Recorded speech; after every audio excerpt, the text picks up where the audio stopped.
வணக்கம். செல்வகுமாரின் அதிகாலை வானிலை ஆய்வறிக்கை. அதிகாரப்பூர்வ வானிலை அறிக்கைக்கு இந்திய வானிலை ஆராய்ச்சித்துறை அறிக்கையை பார்க்கவும். 2024 டிசம்பர் 17 செவ்வாய்க்கிழமை அதிகாலை வானிலை பதிவு.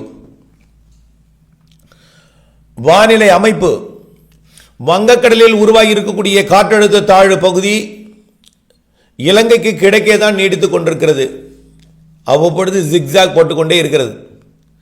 230 கிலோமீட்டர் முல்லைத்தீவிற்கு கிழக்கையும், நாகப்பட்டினத்திற்கு 350 கிலோமீட்டர் தொலைவிலையும், சென்னைக்கு 550 கிலோமீட்டர் தொலைவிலையும் நீடித்துக் கொண்டிருக்கு. இலங்கைக்கு கிழக்கே, முல்லைத்தீவிற்கு நேர் கிழக்கே மையமாக வைத்து. ஆக இது சுழன்றாலும் 3100 மீட்டர், அதாவது 3.1 கிலோமீட்டர் உயரத்திற்கு மேலே அது தீவிரமடைவதற்கு வாய்ப்பில்லை. காரணம், வங்கக்கடலின் வடகிழக்கு பகுதியில் ஒரு உயரழுத்தம், இந்திய நிலப்பரப்பில் ஒரு உயரழுத்தம். இது சரியாக 3100 மீட்டர் உயரத்திலிருந்து வலுவாக இருக்கிறது. ஆக இந்த உயரழுத்தம் அடுத்தபடியாக பல்வேறு வானிலை குறுக்கீடுகள், எதிர் திசை காற்றுகள் 3100 மீட்டர் உயரத்தில் பயணித்துக் கொண்டிருக்கு. ஆக 3100 மீட்டர் உயரத்திற்கு மேலே இது உயரம் அடைய போவதில்லை. அதாவது எப்பொழுதுமே ஒரு நிகழ்வு தீவிரம் அடைந்ததுன்னா உயரம் கூடும். ஆக உயரம் கூடுவதற்கு வாய்ப்பில்லை. அப்படின்னா என்ன அர்த்தம்? தீவிரம் அடைவதற்கு வழிவகை எந்தவித சாதக அமைப்பும் இல்லை. இடையூறுகள் வளிமண்டலத்தில் இருக்கு. 3100 மீட்டருக்கு மேலே நிறைய இடையூறுகள், ஒன்றில் நிறைய இடையூறுகள். ஆக இது தொடர்ந்து வரக்கூடிய 21ஆம் தேதி வரைக்கும், தேதி இன்னைக்கு தேதி 17, 18, 19, 20, 21, இன்னும் 5 நாட்களுக்கு தமிழ்நாட்டின் கரையோரமாகவே, அதாவது இன்றைக்கு 350 கிலோமீட்டர் தொலைவில் இருக்குன்னா நாளைக்கு அது 250 கிலோமீட்டர்லையும், அடுத்த நாள் 150 கிலோமீட்டர் தொலைவிலையும், அடுத்த நாள் 100 கிலோமீட்டர் தொலைவிலையும் வந்து மிக நெருக்கமாக வந்து தமிழ்நாட்டு கரை அருகே நீடிக்கும். எங்கேயும் விலகி போகாது. ஒன்றே ஒன்று சொல்றேங்க இல்லைங்க, ஒரு காற்றழுத்த தாழ்வு பகுதி வட இந்திய குளிரலையை முட்டி மோதி ஒரு உயரழுத்தத்தை முட்டி மோதி வடக்கே போகிற அளவுக்கு அதற்கு சக்தி இருக்காது.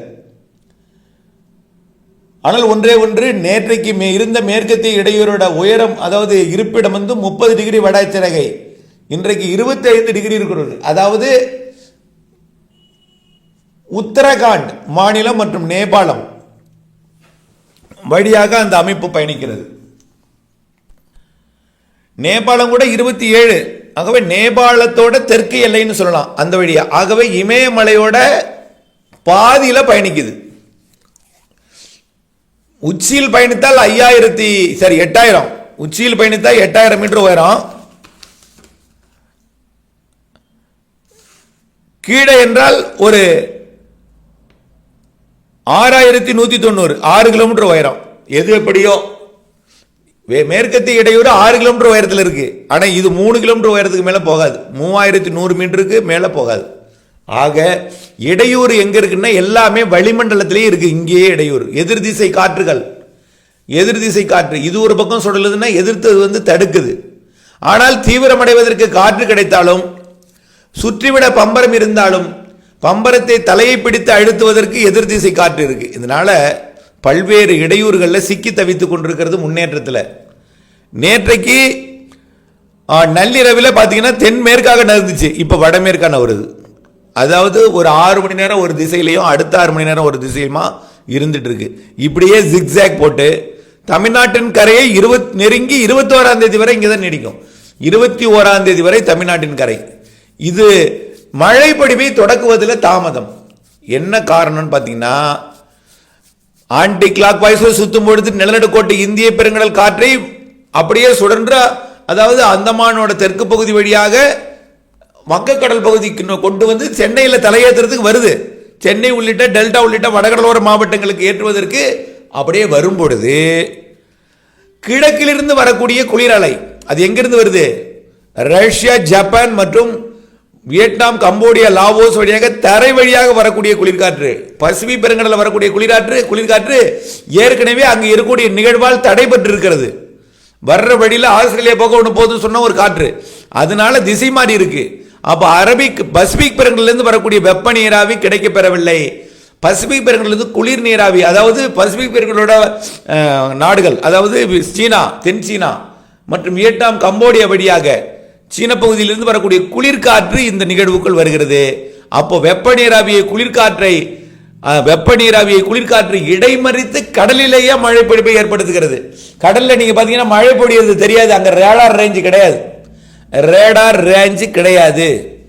அதனால கடல்ல மழை பொழிகிறது தெரியாது. ரேடார் ரேஞ்ச் எது வரைக்கும் இருக்கோ அதுல பாத்தீங்கன்னா கொஞ்சம் மழை பொழிப்பு சென்னைக்கு கிடைக்க, வடகடலோர மாவட்டங்களுக்கு கிடைக்க கொஞ்சம் தெரியும். ஆக இனிமேல் படிப்படியாக அது தெரிய தொடங்கும், மழை பொழிவு முன்னேறி வரும்.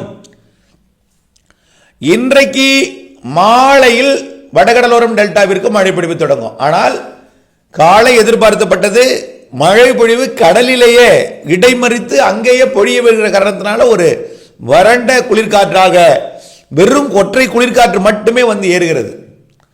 படிப்படியாக அது நெருங்க நெருங்க இந்த இரு காற்று இணைவு என்பது தமிழ்நாட்டின் கரையை நெருங்கி கடலிலே கொடுத்துக்கிட்டு இருக்கு. அதே மழை தரையிலும் கொஞ்சம் கொடுக்க தொடங்கும், உடனடியாக கொட்டி திருத்துறாது. அது முதல்ல புரிஞ்சுக்கங்க. இன்றைக்கு மாலையில வடகடலோரம் டெல்டாவில் தொடங்கும் மழை இன்றைக்கு இரவில் இருந்து தான் தீவிரமடையும். ஆக 16 இரவில் இருந்து எதிர்பார்க்கப்பட்ட மழை 17 இரவில் இருந்து ஒரு நாள் தாமதம் அடையுது. ஆக ஆனால் இரவுன்னா நள்ளிரவு கிடையாது, முன்னிரவிலே இன்றைக்கு மழை பொழிவு தொடங்கும். அதாவது செவ்வாய்க்கிழமை மாலைக்கு பிறகு டெல்டா மற்றும் வடகடலோர மாவட்டங்களில் மழை பொழிவு தொடங்கும். தொடக்கத்தில் இருந்து மழை இருந்து கொண்டே இருக்கும். படிப்படியாக உள் மாவட்டங்களுக்கும் மழை பொழிவு கிடைக்கும். எது நாள் வரைக்கும்? 21ஆம் தேதி வரைக்கும் கிடைக்கும். நிகழ்வு விலகி எங்கும் போய்விடாது. செயலிழந்து ஒரு காற்றழுத்த தாழ்வு பகுதியாக, அதாவது பகுதியாக தான் இருக்கு. ஒருவேளை வெல்மார்க் லோ பிரஷர் ஆனால் கூட மீண்டும் காற்றழுத்த தாழ்வு பகுதியாக அல்லது காற்று சுழற்சியாகத்தான் அது மேற்கு நோக்கி நகரும். கண்டிப்பா மேற்கு நோக்கி நகரும். எல்லா மாவட்டங்களும் மழை பொழிவை கொடுக்கும். மீண்டும் அரபிக்கடலில் இருக்கக்கூடிய நிகழ்வோடு சேர்ந்து இணைஞ்சிட்டு மீண்டும் 24ஆம் தேதி வரைக்கும் மழை பொழிவை கொடுக்கும். ஆக மழை பொழிவு 24 வரை இருக்கிறது. மழை விலகவில்லை. நிகழ்வு கடலில் தான் இருக்கிறது, கரையை நோக்கி வந்து கொண்டுதான் இருக்கிறது. வலுப்பெற முடியவில்லை தவிர சாதாரண ஒரு காற்றழுத்த தாழ்வு பகுதியாக நெருங்கி வந்து கொண்டிருக்கிறது. 21ஆம் தேதி வரை இந்த நிகழ்வு இன்று மாலைக்கு பிறகு லேசாக மழைப்பிடிப்பை தொடக்கி இன்று இரவிலிருந்து கனமழை பிடிப்பை தொடக்கி 21ஆம் தேதி வரை உள் மாவட்டங்கள், மேற்கு தொடர்ச்சி மலை மாவட்டங்கள் வரைக்கும் மழை பொழிவை கொடுக்கும். வடகடலோரமும் டெல்டாவிற்கும் ஒரு நல்ல மழை பொழிவை கொடுக்கும். வரட்டும், அது தொடர்பாக மழை தொடங்கட்டும். தொடங்கியதும் கொட்டி திருத்திராது. தொடங்கிய பிறகும் ஏதேனும் முன்னெச்சரிக்கை தேவையா என்பதை நாம் அறிவிப்போம். ஓகேவே, இப்போ மழை இல்லாத நேரத்தில் உங்களை திரும்ப திரும்ப மழை மழை என்று சொல்லி உங்களை பீதிப்படுத்த விரும்பவில்லை. ஆகவே நிகழ்வு நெருங்கட்டும், மழை பொழிவை தொடக்கட்டும். அதற்கு பிறகு உறுதியான அறிக்கை நாம எங்கெங்கெல்லாம் மழை பொழியும் என்பதை அறிவிக்கலாம். மாலை முன்னிரவிலே இன்றைக்கு மழை பொழிவு டெல்டா மாவட்டங்கள், வடகடலோரம் தொடங்கி 21ஆம் தேதி வரை அனைத்து மாவட்டங்களுக்கும் கடலோரம் இருந்து கொண்டு மழை பொழிவை கொடுத்துக் கொண்டு பிறகு அரபிக்கடல் நிகழ்வு இலங்கைக்கு தெற்கு புறமாக வரும் என்று சொல்லி இருக்கிறோம். அதுவும் இலங்கைக்கு தெற்கு புறமாக இலங்கை கடந்து, அதுவும் பாருங்க அப்படியே தூத்துக்குடி வழியா திருநெல்வேலி போனது போய் லட்சத்தீவு வரைக்கும் நீடித்துக் கொண்டிருக்கிறது. அது இந்த நிகழ்வு இங்கே இருக்கிறது. ஏன்? அரபிக்கடல்ல கடுமையான ஒரு அங்கேயும் உயரழுத்தம், அங்கேயும் போக முடியல. அரபிக்கடல்ல உயரழுத்தம், வளிமண்டலம் சாதகம் இல்லை. கடல் 29-30 டிகிரி இருக்கு, வளிமண்டலம் சாதகம் இல்லை. இதனால இந்த பிரச்சனை இடையூறுகள், எதிர்காற்றுகள், இதனால பிரச்சனை. அதனால இது ஈர்ப்பின் காரணமா அதுவும் இலங்கை அருகே வந்து இலங்கைக்கும் தமிழ்நாட்டிற்கும் 24ஆம் தேதி வரை மழை இருக்குங்க. மழை பெரிய மழையோ சின்ன மழையோ மழை இருந்து கொண்டே இருக்கும் 24ஆம் தேதி வரைக்கும். அது தொடங்கியதும் நாம எப்போ எங்கே எப்படிப்பட்ட மழை பொழிவெல்லாம் கொடுக்கும்னு நம்ம விரிவான அறிக்கையை மாலையில் சமர்ப்பிக்கிறேன். இணைந்தே இருங்கள். நிகழ்வு நெருங்குவதில் தாமதம், மழை பொழிவு தொடங்குவதில் தாமதம். மெல்ல வந்து மெல்ல விலகும். மழை பொழிவு மெல்ல வந்து தொடங்குவதில் மெதுவா வந்து தொடங்கினாலும் மெதுவா நீடித்து நின்று பொழிந்து விட்டு நீடித்து நின்று பெய்து விட்டு விலகுவதும் மெதுவா விலகி போகும். 24ஆம் தேதி வரை மழை இருக்கு. 21ஆம் தேதி வரை இந்த நிகழ்வு வலுவான மழை பொழிவை கொடுக்கும் என்பதில் மாற்றமில்லை. பொறுத்திருந்து பாருங்கள், அப்படிதான் சொல்லணும். தொடர்ந்து ஆய்வறை கூட இணைந்திருங்கள். மாலை சந்திப்போம்.